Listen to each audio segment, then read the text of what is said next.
Hello, my name's Elijah Wells, and today I'm telling you what my most anticipated films of 2025 are.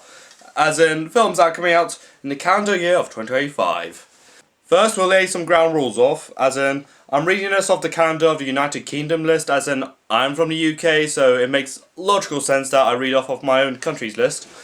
And also, I'm not listing every single film that comes into this calendar, just on sole purpose. I'll just take forever and a day just to edit and just to process everything. And of course, I'm not including films that were released in most of the world in 2024, because that would be a little bit weird saying, oh, I'd like to see Nosferatu, even though it came out today, actually. So it'll be a little bit weird.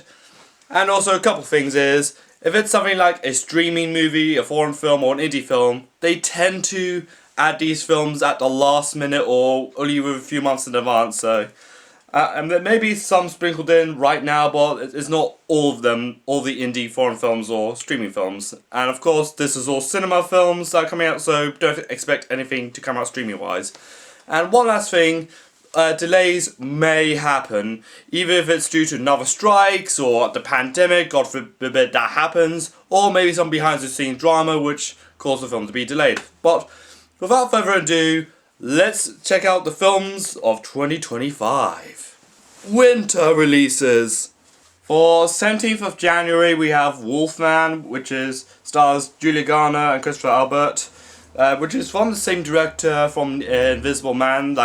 That's a really great film, but pretty dark as well, and the trailer does look really intriguing, but what also did catch my eyes, not just of the Blumhouse producing the movie as well, but also Ryan Gosling is producing the movie. Yes, Ken from Barbie, Driver from Drive, and Notebook, Ryan Gosling is producing Wolfman, which is very interesting to say the least. Either he has producing ambitions ahead of him, or he knows a couple of people out on this and is willing to invest some money into it. For next week, on January 24th, we have Flight Risk, which stars Topher Grace and Mark Wahlberg. But what's really interesting about this movie is that it is directed by Mel Gibson. Okay, why is it interesting, even though he's probably in the same level as Louis C.K., as in he's so cancelled that he's practically immune to it at this point. But this is not a historical epic like Braveheart, Apocalypto, Passion of Christ, or Hacksaw Ridge, and not a particularly brutal one like that at that, but I imagine this is going to be a black sheep of his entire filmography, regardless if it's good or not, because, again, he is known for really bloody, historical epics like The Crucifixion of Jesus, The War for Scottish Independence, or Aztecians, and, of course, a pacifist fighting for America in the Pacific War, so some pretty interesting stuff.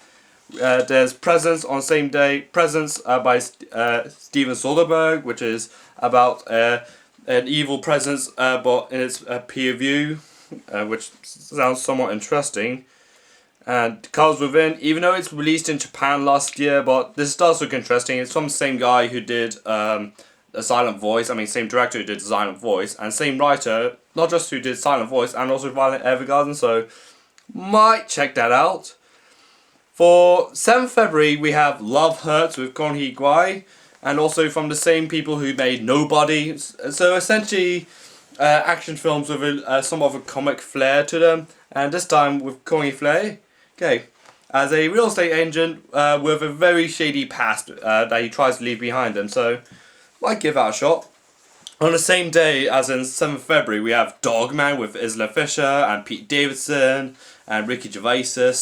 Again, I've never read the books as a kid, and even though I've watched the trailer a couple times already, and it does look very interesting, even for someone like me who's never read the books. And I did joke with a couple of my workers at the cinema that this movie is essentially a sequel to Fullmetal Alchemist. If you know, if you know. We go over to 14th February, we have Bridget Jones' Mad About the Boy, which did controversially talk about the death of Colin Firth's character, I think. But I haven't watched the previous movies at all, unfortunately, so I might be missing out on something. Same day, 14th February, we have Captain America Brave New World. Again, we have Harrison Ford, Liv Taylor, and Giancarlo Esposito. And of course, we have the Falcon taking on the role as Captain America. If you watch the Falcon and the Winter Soldier, but I think I did raise a very interesting point when I met up with my cousin like a couple of months ago, or a month ago actually. I raised the point like being excited for a Marvel movie is now being excited to go to McDonald's, as in you kind of know what you're getting at this point. Like I feel like the formula that Marvel's been following for the past nearly 20 years now, which is kind of scary for it to put in my mind, but but the point is that I feel like it's getting so stale to the point that I think any excitement I have for Marvel movies is going to dry up at this point. Even though I think Brave New World does look interesting, but I'm not expecting Civil War or Winter Soldier level of greatness, but it might be good. We have Monkey from the same guy who did Longlegs with Elijah Wood, so could be interesting. Spring releases. Now we go over to March. We have on 7th of March we have Marching Powder with Danny Dyer, which is basically the very typical Danny Dyer hard man movie. Like, oh, I'm a football hooligan that goes so high off my mind of cocaine that my brain will probably explode. Like, I don't expect something too special about it, but Marching Powder, here we are. And unfortunately, we have 21st of March, Snow White. Yes, it's still happening, that Snow White movie. Like, I swear this movie is, like, so unanimously hated that I don't need a Rotten Tomatoes, Metascore, or Letterboxd reviews to convince me otherwise. Starring, of course, Rachel Zegler and Gal Gadot. Like, this movie is almost like a cesspool of, like, how people come together as one to essentially hate this movie, like, for all sorts of reasons. Like, name it, people hate it. Like, either it's Gal Gadot's pro-Israeli comments or smear campaign against Rachel Zegler, and of course the original version of the movie that allegedly doesn't include dwarves whatsoever, but include what I can only describe as 7 hippie artists that got a high score on Pitchfork, and then later got delayed and reshot to look like CGI dwarves that look horrifying all on their own. Like, I swear Disney wanted this movie to fail, and they wanted all that hatred to flow. Like, it's just, I could make an essay like how monstrosely hated this movie. Like, I could go on and suggest that this movie could be so bad that Democrats and Republicans, Palestinians and Israelis, North and South Koreans, Russians and Ukrainians, Jews and Arabs, you name it, all the people around the world will come together at one to give this a thing to Disney. Like, this movie is allegedly going to be so bad we might actually experience world peace. But on the same day, if you want to avoid Snow White at all costs, but you're desperate to go to the cinema, there's a Black Bag, I think by Steven Soderbergh, if I remember off the top of my head, stars Michael Fassbender and Cate Blanchett as 2 spies that turned out they had a conspiracy with each other. So the trailer itself does look very interesting, in my opinion. And 4th of April we have Minecraft, which stars Jack Black and Jason Momoa. Again, the first trailer got off to a very bad start, and for a long time it felt like it's going to be like Cats, like it's never going to recover. But it's going to might end up in the same path like, say, Sonic. Like, really bad first impression, but thankfully did majorly recover. Even though, as even I myself may think that, the damage is done from the first trailer, or I don't think it's convinced everyone or turned over people as much like Sonic did, but I wouldn't be surprised if this is going to be a massive box office hit for like the Easter holidays or something. But I imagine a lot of kids and 12-year-olds and some creepy adults are going to like this film, so take it as you will. And this is where it gets interesting. It's 18th of April, we have Sinners by Ryan Coogler, starring Michael B. Jordan, Haley Steinfeld, Jack O'Connor, and also Mikey 17 with Bong Joon-ho, with Robert Pattinson, Steven Yeun, Mark Ruffalo, and Tony Cornetti. Even though they're both by Warner Brothers, like in terms of distribution, the news did come out that they are swapping release dates. But since I'm too lazy to Google and kind of edit it in creatively, so I'm just going to say, you know what, screw it. I think one of them's released at March 7th, if I remember top of my head, but since I'm too lazy to do any more research, so screw it. I think Sinners is going to be a really interesting movie, as it's going into a lot more of a horror territory as opposed to Ryan Coogler's other films like the Black Panther films and Creed.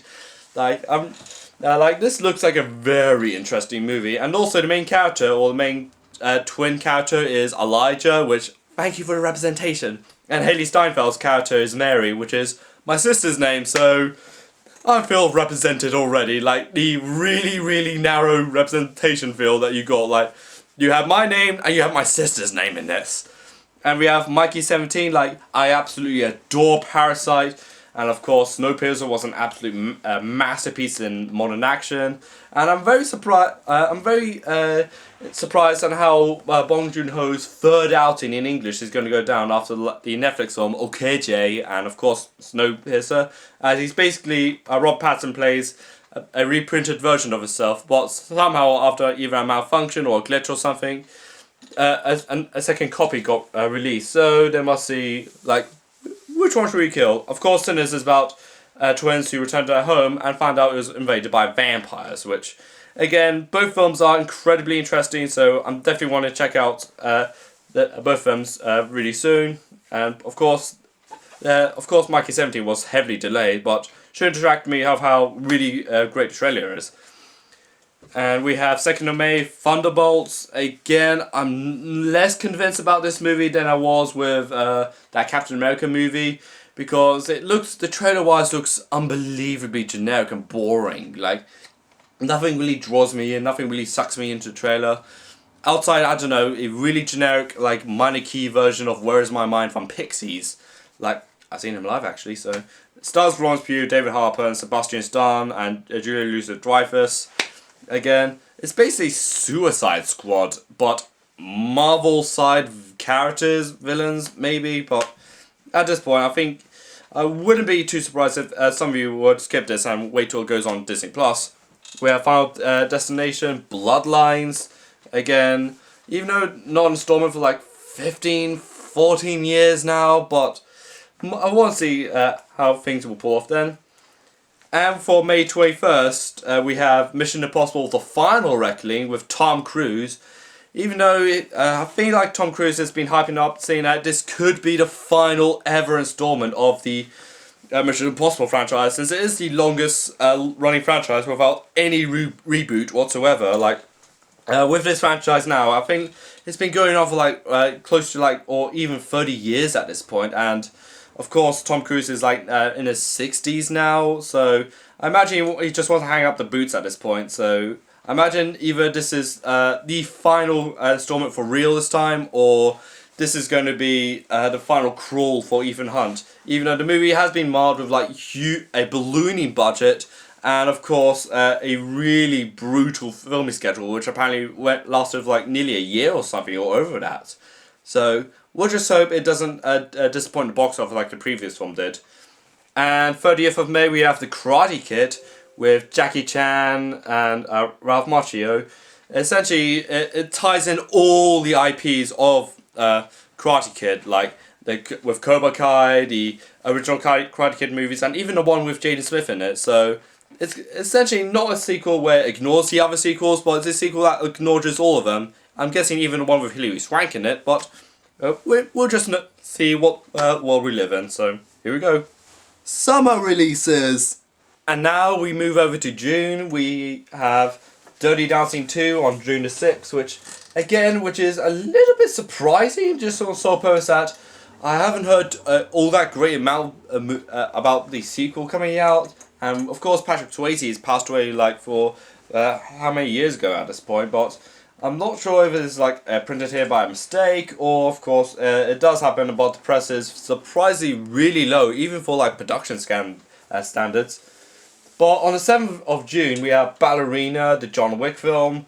Again, Ana de Armas is in this movie as well as Ian McShane and Keanu Reeves. Even though I am absolutely really a fan of John Wick films, and even though I wasn't too sure how they were going to even continue the John Wick films, particularly if you know what happened at the end of number 4, then you know what happened at number 4, so no spoilers here.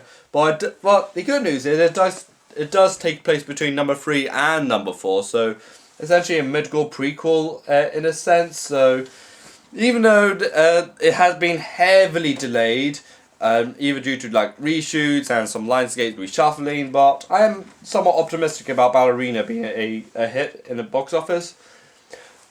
We have for 13th of June, we have the How to Train Your Dragon remake in live action and Elio by Pixar.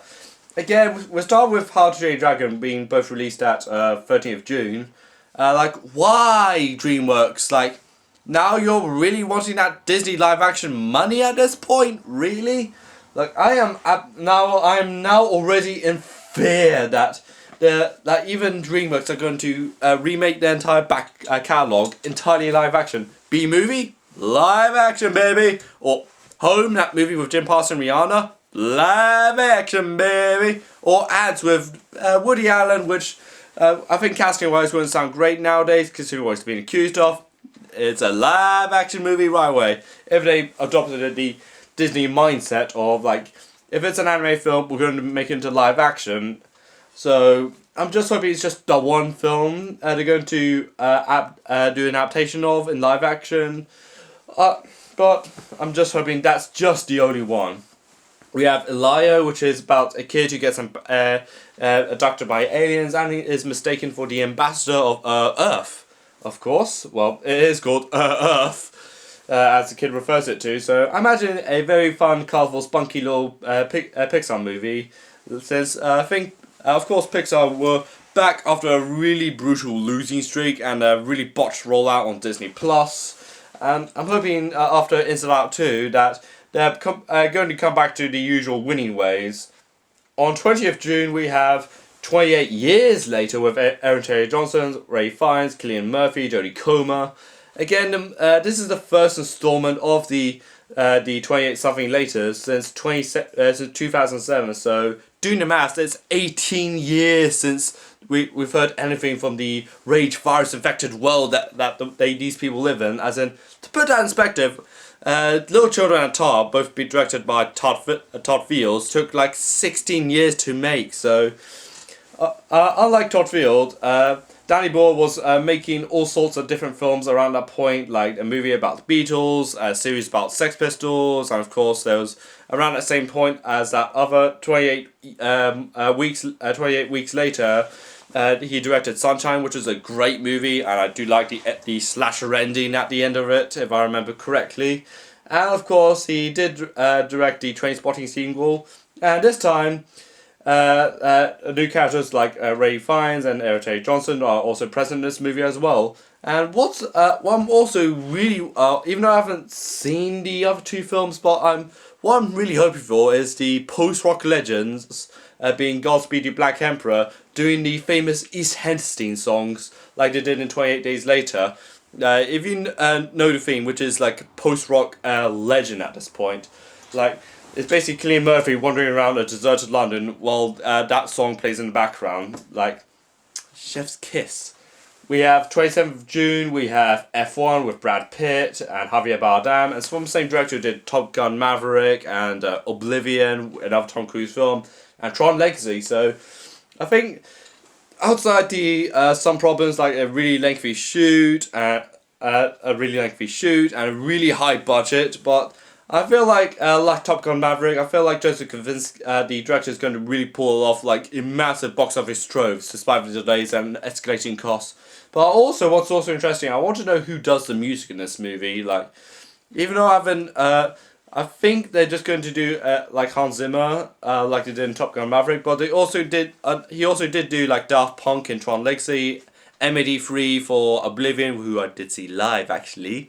And I think Lady Gaga also co-composes the Top Gun Maverick score as well. So, and also it's about F1. Either this is going to be a really in-depth movie about the politics and the ins and outs of F1, or it's just going to be a glorified advertisement. But here we go, and here we are for it. We have, for 2nd of July, we have Jurassic World Rebirth with Scarlett Johansson and Jonathan Bailey. Again, I'm feeling a little bit skeptical about this movie. I feel like how really mediocre the last Jurassic World movie was. I feel like this is okay, let's end this movie, like, for real this time. Like, after the really polarizing reception it was. And of course, Chris Pratt is nowhere to be found in this movie whatsoever. I feel like it's going to be somewhat of a back to basics Jurassic Park movie, but it also has Gareth Edwards in this movie. Like, I have no problem whatsoever about his direction style. Like, he did the first Godzilla movie, he did Rogue One, he did The Creator. Like, all of them are really brilliant sci-fi films. All of them have some really spectacular cinematography in these films, which I'm also expecting for Jurassic World Rebirth. Like, brilliant action with some even more beautiful cinematography. But again, I'm not sure how he's going to pull off the, either this is a reboot or this is okay, we're finishing the franchise for real this time. 4th of July for Independence Day, we have the yet to be titled Trey Parker Matt Stone collaboration with Kendrick Lamar Day 3, which is allegedly going to be a dark comedy about a black man who dates a white girl but didn't realise the white girl's family has an ancestry of relating to slavery. So basically I am imagining something like Get Out or Guess Who's Coming to Dinner, but with a darkly comedic edge, something more reminiscent of their works like with South Park and Team America World Police or The Book of Mormon. And also, Kendrick Lamar is going to be involved in this movie. I'm not sure as a writer or producer or even acts in this movie. And also it has his frequent calculator with music videos, being Dave Free, who does a lot of his music videos, particularly, I'm guessing, with Damn or like Mr. Morale and Big Steppers. But I think he also did the Not Like Us video as well.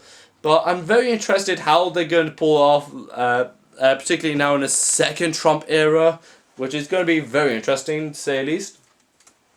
We have, at 11th July, we have the Superman movie with James Gunn, with David Cosslett as the titular hero himself, or Clark Kent. Even though I feel like the really, really, really silly controversy, particularly about the, this one's too colorful, it's not brutal enough, like Snyderverse fans, shut up. Like, there were Superman movies before this, like the one with Bryan Singer directing it, and there's the 4 films with Christopher Reeve. Like, you do realize other Superman movies exist and don't have to be like drabbed with color, and he doesn't have to obliterate the entire town like an EDL supporter or something like that. But again, I feel like this is more of a back to basics, more akin to like the Christopher Reeve film, something what Superman Returns did. Again, with a more of a modernized slick to it. Again, I am very interested how James Gunn's going to pull it off, since I really like his Guardians of the Galaxy films. I really do like the Suicide Squad film he did, even though it did absolutely poorly in the box office. But for Superman, I'm here for it. For 18th of July, we have the Smurfs movie with James Corden, Kurt Russell, and Hannah Waddingham. Again, I feel like it's going to be the animated film from 2017, if I remember off the top of my head. And it's also the 2 live-action films I don't think anyone particularly liked all that much. But I think something for the kids. Smurfs movie. 25th July, we have none other than the Fantastic Four, Marvel's first family. With Pedro Pascal, Vanessa Kirby, and Jessica Quinn, and Eva Moss Baccarat. If I mispronounced his name, I do apologise.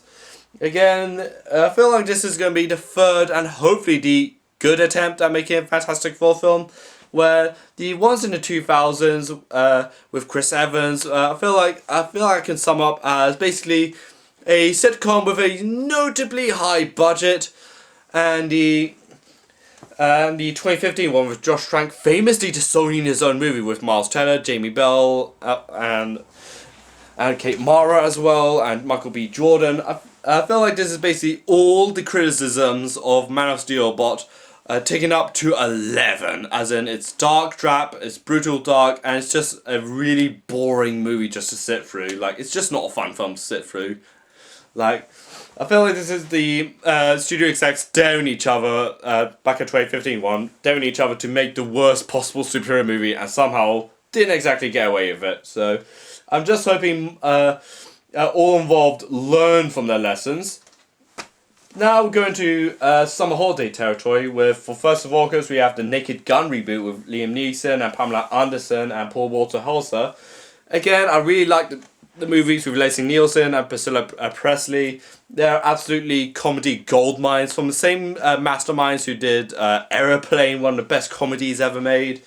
Again, Liam Neeson has been on the weird track recently. I think starting from Taken, where his whole identity as an actor from here on out was going to be the brooding action star who does some action things and action stuff, and it's so recyclable at this point that people essentially assume his identity was just the action guy that your dad watches.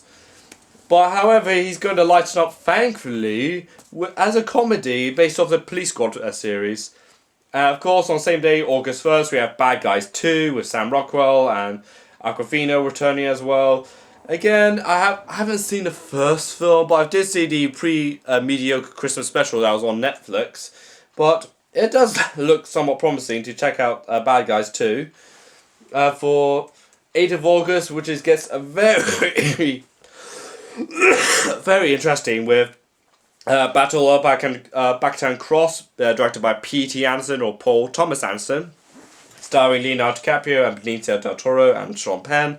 Again, this is a very interesting film, to say the least, because from World of Real, where I got a lot of this information from, the budget at minimum is $140 million.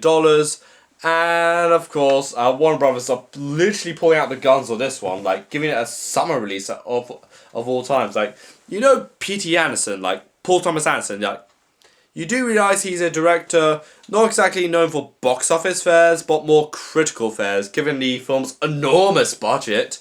And guessing on the release date is going to going to be Warner Brothers' big summer film. Like, he directed Magnolia, Boogie Nights, and There Will Be Blood, Inherent Vice, and Phantom Thread, and Licorice Pizza, The Master, and Punch Drunk Love. Like, I don't imagine these films being giving their studios loads and loads of cash, but however, they are basically considered one of the best films of their respective year, or near one of the better films of that year. So I'm not sure what the Warner Brothers logic around this movie, unless this is Warner Brothers setting a film director up to fail, or this is a really good concept that may draw a lot of people in. We have Freakier Friday, which is a sequel to Freaky Friday on 8th of August, with the original cast of Lindsay Lohan and Jamie Lee Curtis. I liked the film when it came out, and I haven't seen it for many, many years, and this is hopefully the legitimate comeback of Lindsay Lohan, who's slowly rehabilitating her image and slowly putting together a comeback, which is something I do wish to her to see and see if it goes through. Autumn releases. We have for 5th of September, we have the Last Rites Conjuring, or Conjuring Last Rites, which is essentially going to be the last installment of the Conjuring franchise, so going to be interesting how it goes down. 12th of September, we have Downton Abbey 3 with Paul Garamani. Again, could be very interesting. See, because I haven't seen the other films, or let alone the series Downton Abbey, even though it's a British icon. We have Saw 11 or XI, or another Saw movie. Like, I feel like back at 2010, I thought they were going to be over, but I think after Spiral, I think they're going to milk it for all they can at this point. So we'll just see how creatively bloody this this film can get at this point. For 3rd of October, very controversially, we have Michael with Cole Dogerman, Miles Teller, Laura Harrer, and Kat Graham. It's about Michael Jackson, so I imagine social media is going to go ablaze at this point, because not just the numerous controversies surrounding Michael Jackson and his personal life and his public image. Again, considering that his nephew or close relative of Michael Jackson is playing the man, the myth, the legend himself, Michael Jackson, I wonder if it's going to be a thriller or is it just going to be just bad. So it's going to be interesting to see the man in the mirror with this entry, because again, it does. I'm not sure if it's going to shy away from his public meltdowns and his tarnished rep and his very controversial legacy, but again, knowing that he does the hit, so we'll just see how Michael goes down on the dance floor with this. Now, 10th of October, gets really exciting. We have Tron 3 or Tron Ares, with Jeff Bridges, Gillian Anderson, Jodie Turner-Smith, and Jared Leto. Okay, even though I really like the first one from '82, I definitely am a fan of Tron Legacy, despite its flaws, but I really am looking forward for Tron 3, but the one issue is Jared Leto. Like, this man is basically certified box office poison at this point. Like he turned down a really bad performance in Suicide Squad. He turned up a really bad and even badder performance in House of Gucci, and turned out a laughingstock in Morbius. It's Morbin time. So I'm just hoping Jared Leto can essentially kill off that really bad big budgeted laughingstock that his name is becoming. And essentially start taking his acting career a lot more seriously now. Otherwise, we're just going to have to send him to Mars. And not the 30 seconds of Mars way, as in send him to Mars and so he can, live off on Elon Musk money. I don't know. We have on 24th of October, Mortal Kombat 2, which does sound interesting, even though I've seen the first film. 7th of November, we have Running Man by Edgar Wright, who did the Triple Cornetto trilogy. Again, I think it's a remake of the Running Man movie with Arnold Schwarzenegger, and this time stars Josh Brolin, Glenn Powell, and Lee Pace. Again, very excited to see how it goes, and particularly with Edgar Wright's turn in sci-fi, since he did action with Baby Driver, comedy with Triple Cornetto trilogy, and did a somewhat more of a fantasy romantic turn with Scott Pilgrim, and particularly with its anime, and went into more horror territory with Last Night in Soho, so definitely wants to check out how it goes into more sci-fi-ish territory with The Running Man. And we have Predator Badlands with Elle Fanning, who's absolutely big at this moment now with the Complete Unknown, a movie about Bob Dylan. Again, what's very interesting is that I do like the Predator movies, but the Prey film, which is on Disney Plus, is absolutely amazing. And for some reason, it got dropped on Disney Plus without a cinema release. This is also released during a time where Bob Chapek was making every bad decision he can make before he got fired. Picking a fight with Ron DeSantis is one of them. But again, if it falls on the same route as Prey does, I think we're in for some certified gold at this point. And for November 21st, we have Wicked for Good with Sarita Verivo and Ariana Grande, Jeff Goldblum and Michelle Yeoh. A sequel to Wicked, of course. I do like the Wicked film that came out only a couple of months ago. I'm definitely want to check out the new one. That's definitely going to be big for Christmas. We also, for 5th December, we have Five Nights at Freddy 2 with Josh Hutcherson again. Even though I remember the film did alright in the first week of box office and did really poorly in the second week due to the fact it was released on Peacock in the United States. So I wonder if Universal has a lot more faith in this movie, that it doesn't need to be clutched up by a streaming service. But again, this is going to be a film where screening rooms are just going to be populated by 12-year-old boys, like, of course, the other movie being Minecraft.